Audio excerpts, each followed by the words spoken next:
Welcome to the Ocular, my private study. We can speak here without fear of being overheard. I have much to explain, but the truths which I must touch upon in doing so would cause only distress and confusion to the people of this world. Pray keep that in mind. Now, I am sure you are desperate to know the fate of your fellow Scions.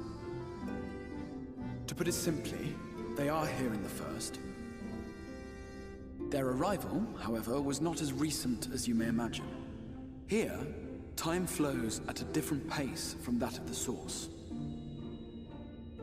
In the space of a single hour in your home world, an entire year might pass in the First, and the reverse could also be true.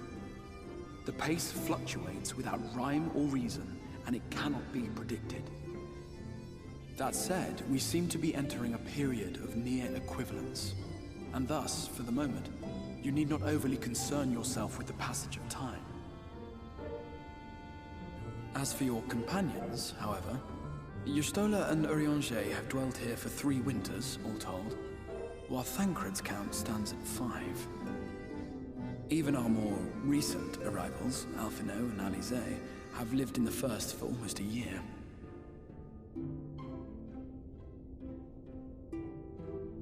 My intention had been to summon only you, but the art of reaching across worlds has proven exceedingly difficult to master. Thus it was that my fumbling hand closed upon those to whom your fate is most closely bound as well. As they were not the object of my summons, their transference was incomplete. Though they may appear to possess corporeal bodies, they are, in truth, merely spirits that one can see and touch. Consequently, while you yourself will be able to pass between worlds with relative freedom, they will not. Much as it grieves me, they are stranded here, unable to return.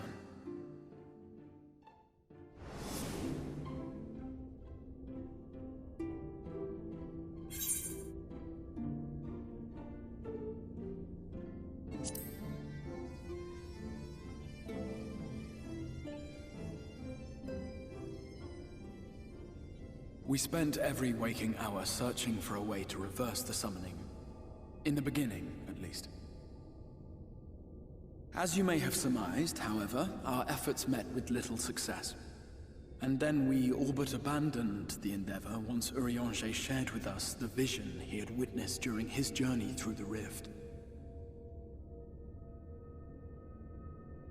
In that chaotic no-man's land between realms, time and space warp and blend in unexpected ways. What Urianger saw was the future. That which would one day come to pass. In his vision of tomorrow, the First was rejoined with the Source. This collision of worlds brought about the 8th umbral calamity and the deaths of countless multitudes. Amongst those who perished, Urianger clearly saw the fall of the Scion's mightiest champion. He watched you die.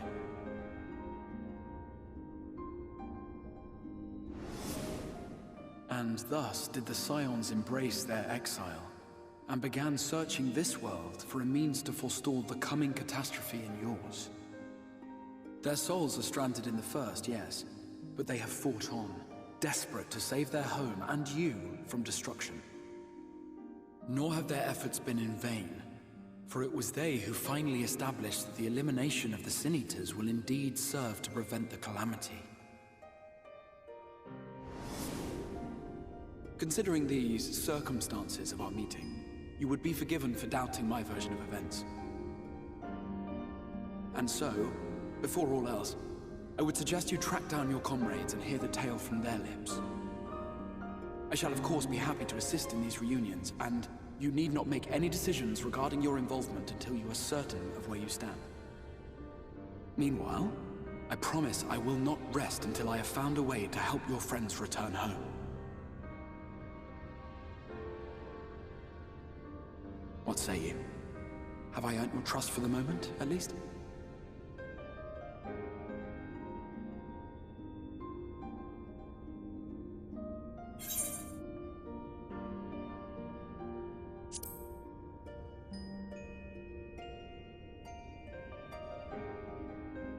Excellent.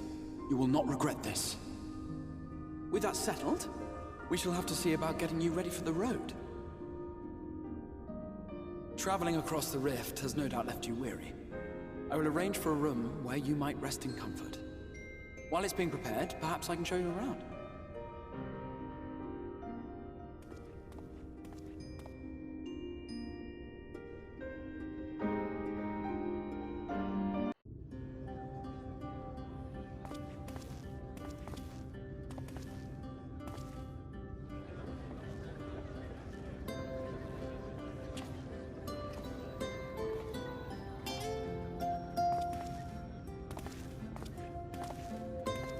This is the Musica Universalis, the commercial heart of the Crystarium. What you might need to prepare for your journeys can be purchased here.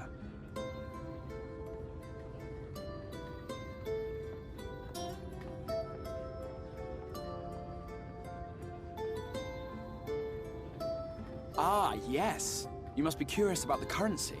Fear not. The gil you carry will serve you well enough.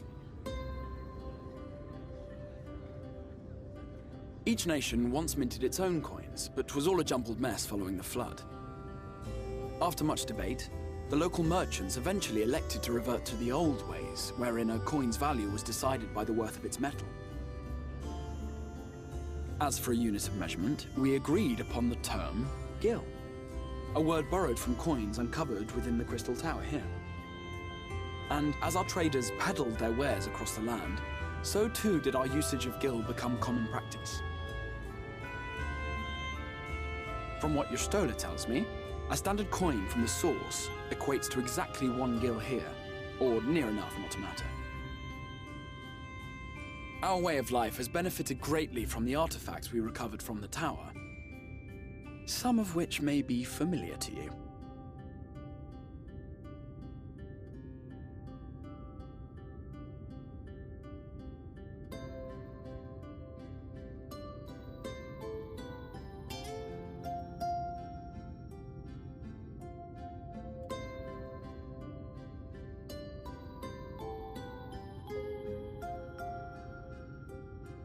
But I fear it would not be practical for us to provide everything to which you are accustomed.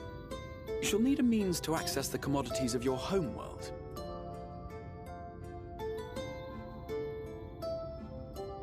Avan Kerm Sin? Yes, I'm here! Of course I'm here! What amusements do you have for me today?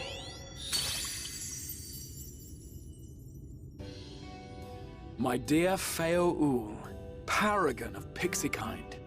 For you, I have the most vital task. This fine gentleman is a friend from a distant realm. And we have need of a means to ferry things back and forth from his home. Might you be able to assist us in this matter?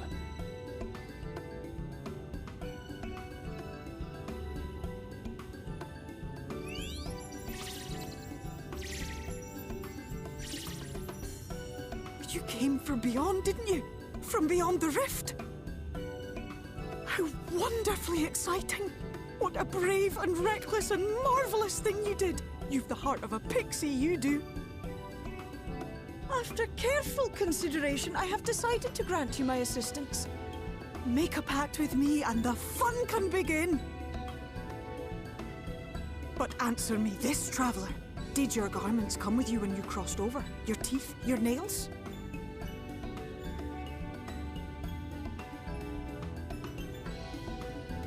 Just as I thought! Then you've a good stout connection with your home through which all your belongings, great and small, may easily pass.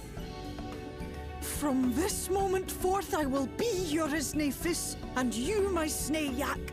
Like the branch which sprouts from the sapling, our bond will flow unbroken from one to the other.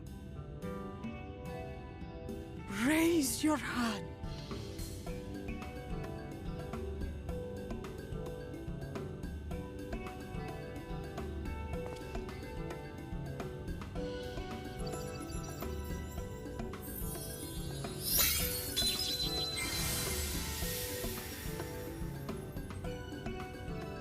"'Tis done.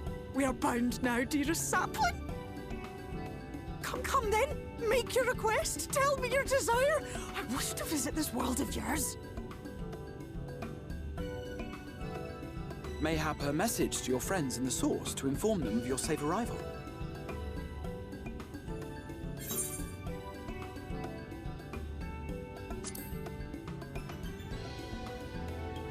Consider it done.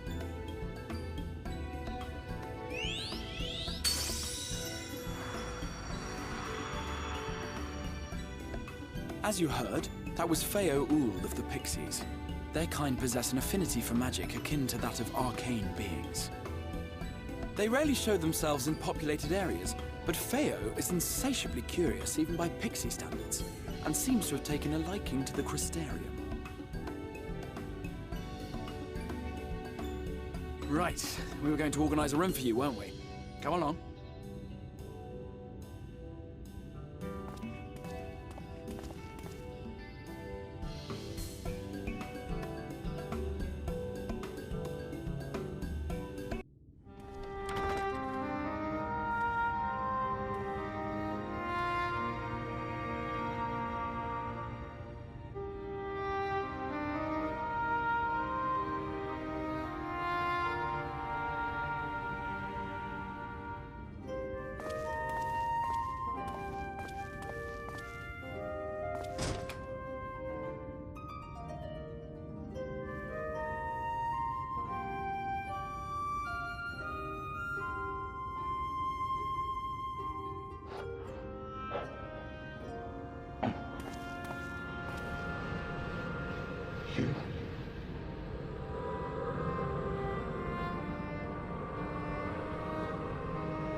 I know you.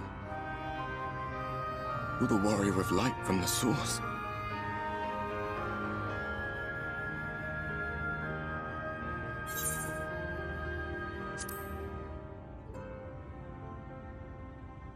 What? Did you just... You can hear me? Oh, gods, how long has it been?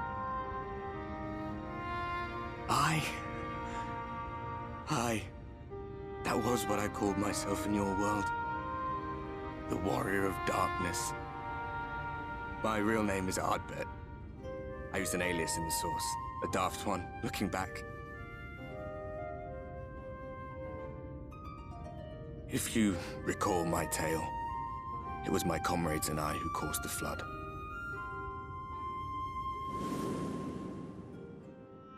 We thought our home doomed. And so we listened to the Ascians. Let them guide us to the Source, and tried to hasten their goddamned ardor.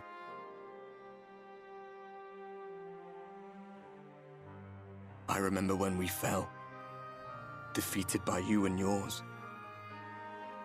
I remember our audience with Minfilia, how she listened to our pleas and returned our souls to the First.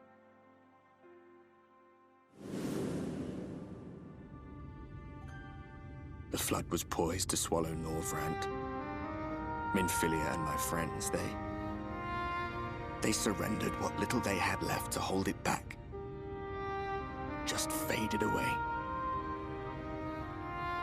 leaving me to bear witness.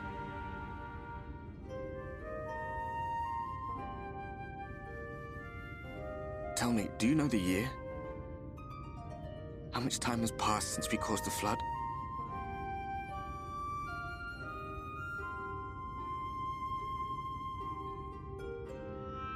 100 years. 100 long years.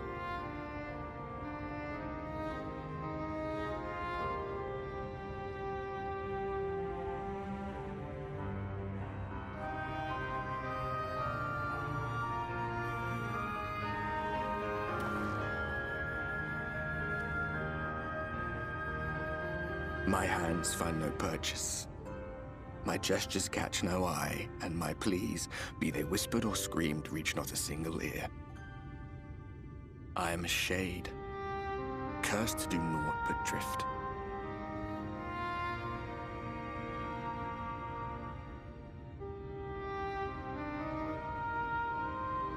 I feel as if I've been walking forever. I hardly noticed when my mind and body began to fray at the edges. Then bang! My senses were sharp again. I felt like a fish being reeled in, and before I knew it, I found myself in this room. Why is it that you can see me? What are you even doing here, come to that?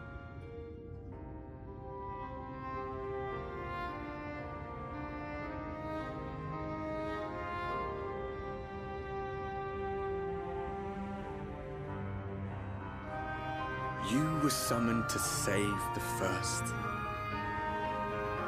A waste of time. This world is beyond saving, like those who try to save it. Muddled as my mind may be, I've not forgotten that. But if fate has brought me to you, the one person in this God's forsaken world who can see and hear me, then perhaps there is a reason I endured.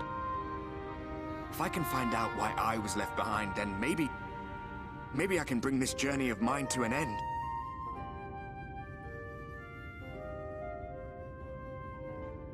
Well, I'll be watching, Warrior of Light. But do me a favor. Be careful out there. This world has had its fill of heroes.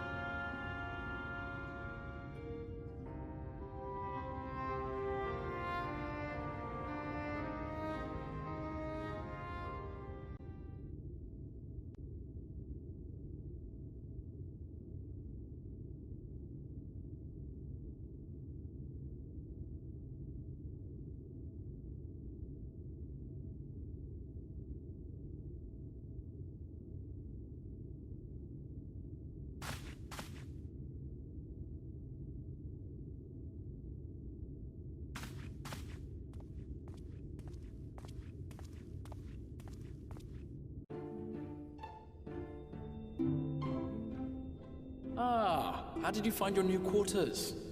I trust you were able to rest?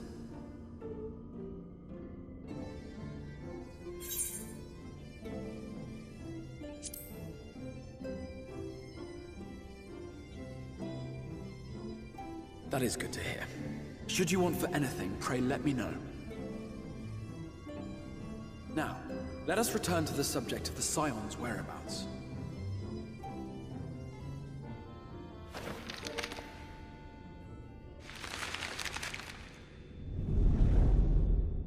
This map shows the lands of Norvrand, the only area to be spared the Flood of Light. The Crystarium is here, in the region known as Lakeland. To the north is the fairy kingdom of Il-Meg.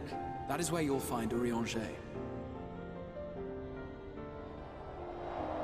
To the east lies the once prosperous civilization of Rak-Tika.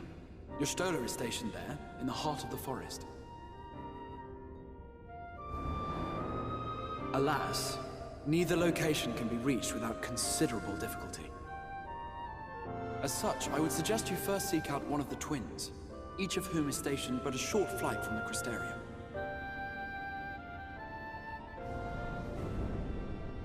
Alphinaud is on Calusia, an island off the western shore. It is home to a city called Yulmore, where the rich and privileged while away their days in idleness.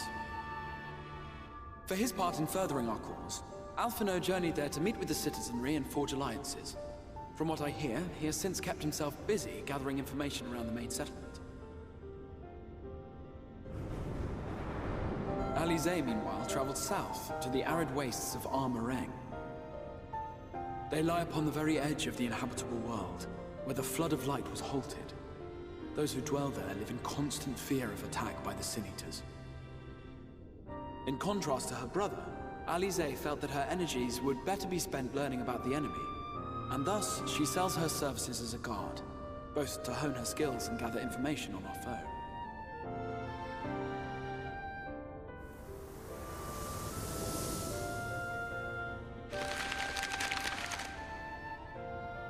So, will it be Calicia or Armorang? It matters not which you choose to visit first. Simply inform me once you've made your decision, and I will see to it that you are provided with a suitable mount.